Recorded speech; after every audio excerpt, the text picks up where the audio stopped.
Hello everybody, welcome back with me, Ma'am Delta. Okay guys, today we are going to learn about present perfect tense. Jadi, untuk hari ini, saya akan menjelaskan tentang present perfect tense. Dimana present perfect tense adalah bentuk waktu dalam bahasa Inggris yang digunakan untuk menggambarkan tindakan atau peristiwa yang dimulai di masa lalu dan masih berlanjut hingga saat ini atau memiliki dampak pada masa kini.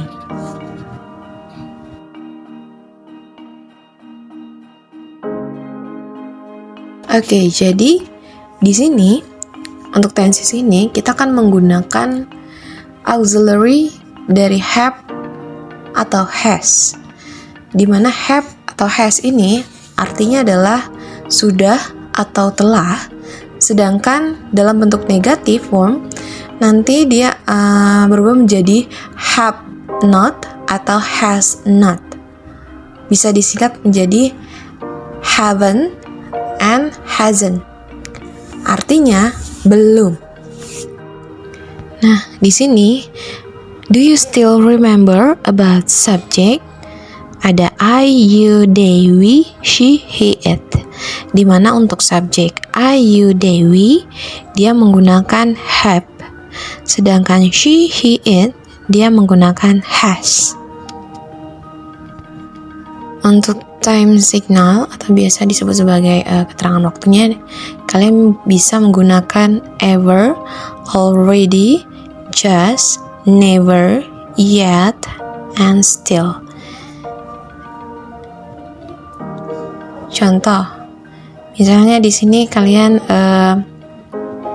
menggunakan time signal ever. I have ever studied grammar. Nah, di sini have ever artinya adalah sudah pernah. Atau kalian juga boleh menggunakan already. Contoh, I have already eaten 2 minutes ago.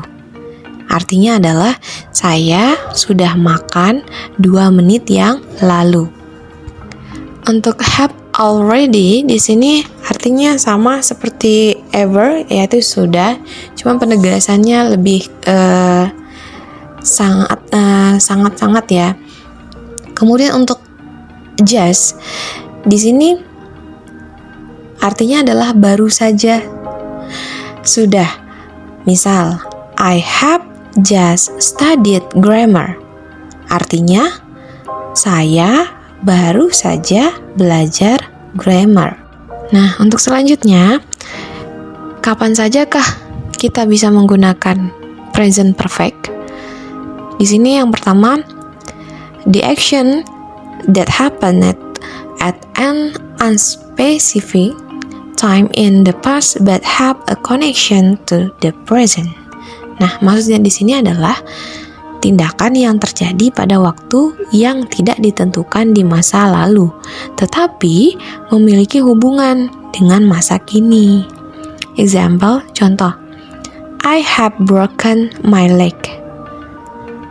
Kemudian kalimat yang kedua, she has cleaned her room. Dan yang kedua, pada saat kondisi talking about experiences. Nah, we use it to talk about experience in our life. Jadi kita bisa menggunakan ini untuk berbicara tentang pengalaman pribadi kita dalam hidup ini. Contoh, I have been to Berlin. I have been to that restaurant 3 times. Yang ketiga, she has traveled to Europe twice. They have visited the Great Wall of China. He has eaten sushi before. lanjut untuk kondisi yang ketiga. Di sini pada saat action that started in the past and continue into the present, yang artinya adalah tindakan yang dimulai di masa lalu dan berlanjut hingga sekarang. Contoh, he has lived in the city for 5 years. Ya, dia sudah tinggal di kota ini selama 5 tahun.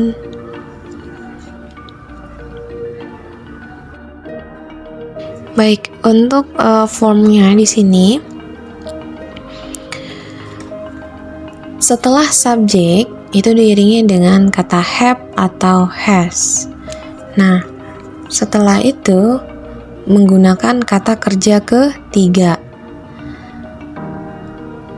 Contoh, I have been to Berlin, di mana I itu disebut sebagai subjek. Setelah itu ada have. Kenapa dia menggunakan have? Karena subjeknya adalah I. Setelah have diiringi dengan kata kerja ketiga.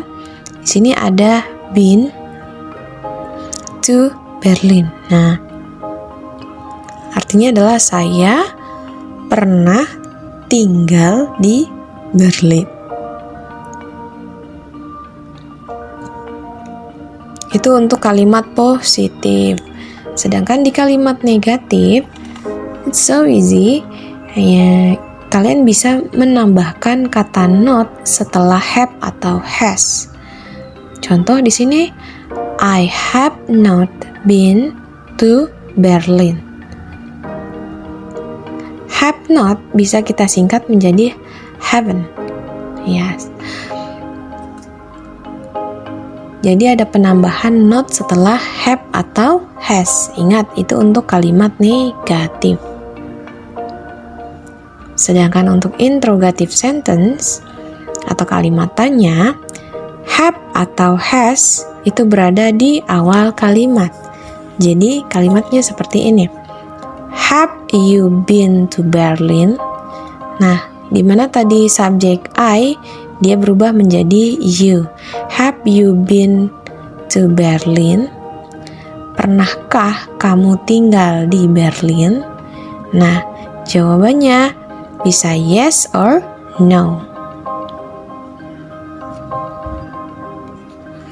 Nah, di sini ada contoh verb 3. Yang pertama di sini ada studied, di mana studied ini artinya adalah belajar. Kata kerja pertamanya dari study. Kemudian ada played. Played artinya adalah bermain.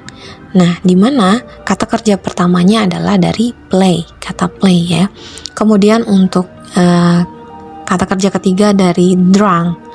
Nah, di sini ada drunk. Untuk drunk artinya adalah minum. Dari kata kerja pertamanya itu adalah drink. Kemudian ada eaten. Eaten artinya adalah makan.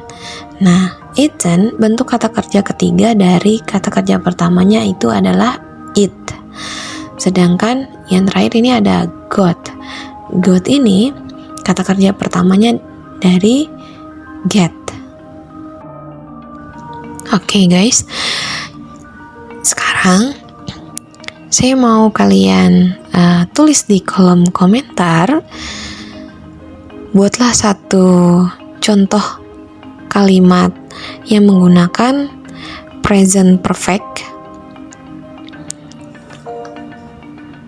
Nah, di sini yang kalian buat boleh menggunakan kalimat positif, negatif, atau interrogatif. Dan ingat, polanya tadi dia menggunakan have atau has. Setelah itu ada kata kerja ketiga. Jangan lupa kata kerjanya dirubah menjadi kata kerja ketiga. Baik, I think enough. Thanks for listening. See you next time.